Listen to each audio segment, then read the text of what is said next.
আসসালামু আলাইকুম। কেমন আছেন আপনারা সবাই? আশা করছি সবাই অনেক বেশি ভালো আছেন।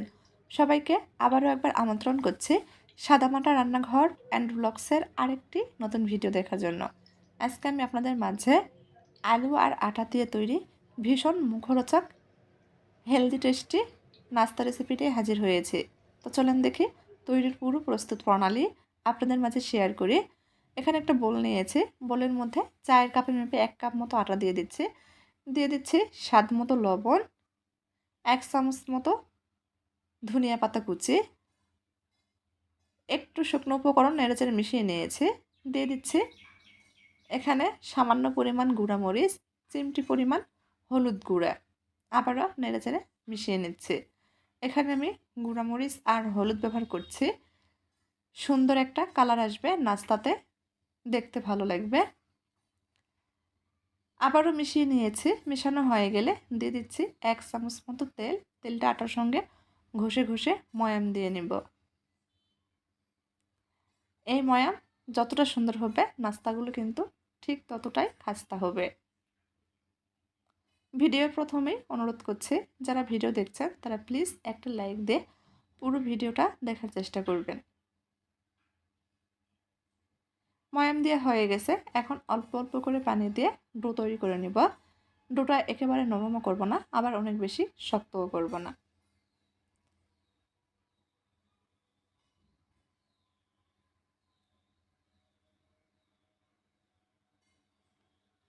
ভিডিওর মধ্যে কথাবার্তায় যদি কোনো ভুল হয়ে থাকে প্লিজ সবাই মানিয়ে নেবেন, কোনো সৌন্দর্য দৃষ্টিতে দেখবেন। 2 থেকে 3 মিনিট মতো সময় নিয়ে ডোটা আমি মথে নিয়েছি। মথে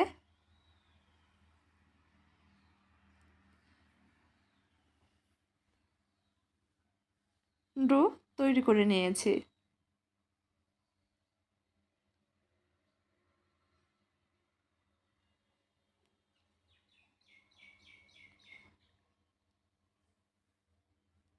এখন ডোটা রেস্টে রেখে দিচ্ছি প্রায় 5 মিনিট মতো। এই 5 মিনিটের মধ্যেই কিন্তু ডোটা সেট হয়ে যাবে। এখন আমরা নাস্তাটির জন্য পুর তৈরি করে নেব। ঢেকে রেস্টে রেখে দিচ্ছি 5 মিনিটের জন্য। চুলার উপর ফ্রাই প্যান বসিয়ে দিয়েছি। দিয়ে দিচ্ছি 1 চামচ মতো তেল। তেল গরম হয়ে গেলে সামান্য কয়েকটা গোটা জিরা দিয়েছি ফোড়নের জন্য। কয়েক সেকেন্ড ভেজে নিয়েছি। দিয়ে দিচ্ছি হাফ চামচের একটু বেশি পরিমাণ কাঁচামরিচ কুচি, 1 চামচ ভর্তি করে পেঁয়াজ কুচি। পেঁয়াজ মরিচ একটু নরম করে ভেজে নেব। নরম হয়ে আসলে এখানে ছোট সাইজের একটা আলু আগে থেকে সেদ্ধ করে গ্রেট করে রেখেছিলাম, দিয়ে দিয়েছি। নেড়েচেড়ে মিশিয়ে নেব। আজকে নাস্তাটিতে আমি খুবই কম মশলা ব্যবহার করব, একেবারে হেলদি উপায়ে তৈরি করছি। দিয়ে দিচ্ছি স্বাদ মতো লবণ, সামান্য পরিমাণ ভাজা জিরার গুঁড়া, ধনিয়া গুঁড়া আর হাফ চামচের চেয়েও চাট মশলা। নেড়েচেড়ে মিশিয়ে নেব। এই নাস্তাটিতে নাস্তার পুর তৈরি করার জন্য আমি গুঁড়া মরিচ আর হলুদ স্কিপ করেছি, চাইলে আপনারা দিতে পারেন। আমি চাচ্ছি যাতে পুরের কালারটা ঠিক আলুর যে কালার সেটাই থাকে আর কি, দেখতে ভালো লাগবে। নেড়েচেড়ে মিশিয়ে নিয়েছি। এক পাশে রেখে দিচ্ছি। এখানে একটা ডিম ভেঙে দিয়ে দিচ্ছি। ডিমটা অপশনাল, চাইলে বাদ দিতে পারেন, তবে ডিম দিলে কিন্তু এই পুরের স্বাদ আরও বেড়ে যাবে। ডিমটা খুন্তি দিয়ে ভেঙে স্ক্রাম্বল করে নিচ্ছি, তারপর আলুর সঙ্গে মিশিয়ে নেব। যেহেতু আলুটা সেদ্ধ করাই আছে, এই পুর তৈরি করতে 3 থেকে 4 মিনিটের বেশি সময় লাগবে না। মিশিয়ে নিয়েছি, পুর একদম তৈরি। এখানে আমি বেশ কিছুটা ধনিয়া পাতা কুচি দিয়ে দিচ্ছি, আবারও মিশিয়ে নেব।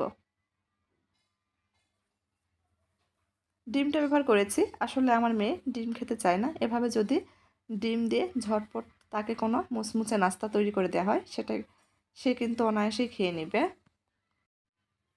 যার কারণে এখানে ডিম ব্যবহার করেছি। আপনারা চাইলে স্কিপ করতে পারেন, শুধু আলু দিয়েও কিন্তু তৈরি করা যাবে, সেক্ষেত্রেও খেতে ভালো লাগবে। চুলা বন্ধ করে দিচ্ছি, উঠিয়ে নিচ্ছি। উঠিয়ে নাস্তার এই পুর হালকা ঠান্ডা করে নেব। এদিকে 5 মিনিট পর ডোটা কিন্তু খুব ভালোভাবে সেট হয়ে গেছে। পিড়ি নিয়েছি, পিঁড়ির উপর সামান্য পরিমাণ আটা ছড়িয়ে দিচ্ছি। পুরো ডোটাই নিয়ে নিয়েছি। হাত দিয়ে প্রথমে চেপে চেপে বড় করে নিচ্ছি,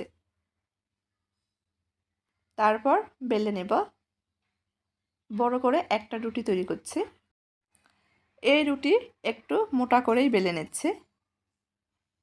দেখেন কতটা মোটা রেখেছি, একটু মোটাই রেখেছি। নর্মালি আমরা যেরকম রুটি করি তার থেকে একটু মোটা রেখেছি। এখন একটা কৌটার ঢাকনা দিয়ে ছোট ছোট করে লিচি কেটে নিচ্ছি। এতে করে কিন্তু প্রত্যেক নাস্তা বা পিঠাই সমান হবে। এটাকে আপনারা পিঠাও বলতে পারেন। চাইলে কিন্তু ঝটপট তৈরি করে স্কুল অফিসের টিফিনেও দিতে পারেন। লিচি কেটে নিয়েছি। রুটির বাড়তি অংশ আবারও বেলে আমি অফ ক্যামেরাতে লিচি কেটে নিয়েছি। একটা লিচি নিয়ে নিয়েছি। লিচির মাঝখানে তৈরি করে রাখা ডিম আলুর পুর দিয়ে দিচ্ছি। তারপর এক পাশের রুটির ফাঁকা অংশ এভাবে উঠিয়ে মুখটা বন্ধ করে দিচ্ছি। পুলি পিঠার মতো করে শেপ দিয়ে নিচ্ছি। হাত দিয়ে চেপে চেপে কিন্তু ভালোভাবে লেগে দিতে হবে, তা না হলে ভাজার সময় খুলে যাবে, ভিতর থেকে পুরটা বাহিরে বেরিয়ে আসবে। একটা নাস্তা বা পিঠা তৈরি করে নিয়েছি। একইভাবে সবগুলো তৈরি করে নেব। আমি সবসময় চেষ্টা করি হাতের কাছে থাকা ঘরোয়া উপকরণের সহজ রেসিপিগুলো আপনাদের মাঝে শেয়ার করার জন্য।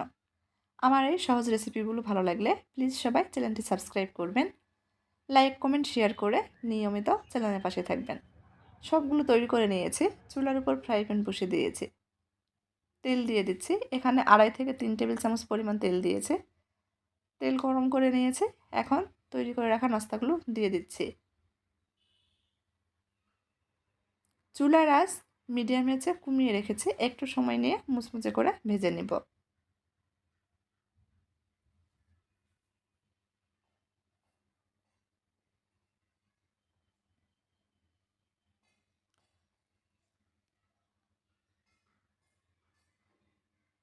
এক পাশে হালকা হয়ে গেলে উল্টিয়ে দিচ্ছি। এভাবে কয়েকবার উল্টিয়ে পাল্টিয়ে ভেজে নিব। আসলে ঘরে যদি আটা আর আলু থাকে তাহলে কিন্তু ঝটপট যে কোনো ধরনের নাস্তাই তৈরি করা যায় খুবই কম সময়ে। ভাজা হয়ে গেছে, তেল ঝরিয়ে উঠিয়ে নিচ্ছি। একইভাবে বাকি পিঠাগুলো ভেজে নিয়েছি।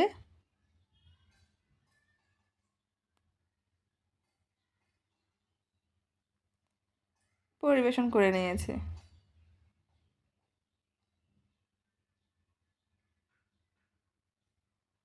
এখন একটা পিঠা আপনাদের মাঝে ভেঙে শেয়ার করছি যে কতটা মুচমুচে হয়েছে, ভিতর থেকে একদম পুরো ঠাসা।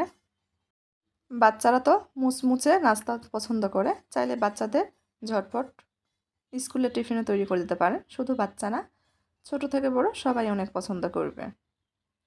দেখেন কতটা মুচমুচে হয়েছে। আমি এক হাতেই কিন্তু ভেঙে নিয়েছি, এক হাতে ক্যামেরা করছিলাম। তো যাই হোক, আজকের মতো এই পর্যন্তই। সবাই ভালো থাকবেন। আল্লাহ হাফেজ।